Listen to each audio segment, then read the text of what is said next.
নমস্কার বন্ধুরা, আজ এমন এক মিষ্টির গল্প বলবো যা ছোটবেলা থেকে আমাদের সবার প্রিয়। নাড়ু। রেসিপির কথা নয়, বলবো গুড়ের নাড়ু বনাম চিনির নাড়ুর ঐতিহাসিক দ্বন্দ্বের গল্প। কথা হচ্ছে নারকেলের, আর ঝগড়া গুড় আর চিনির। গুড়ের নাড়ু বলে, আমার মতো সুগন্ধ আর স্বাস্থ্যকর কেউ নেই। পিতৃপুরুষদের আমল থেকে আমিই সেরা, আমাকে দিয়েই উৎসব পূর্ণ হয়।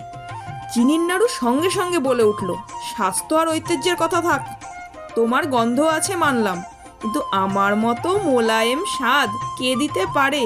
আমি তো জিভেই গলে যাই।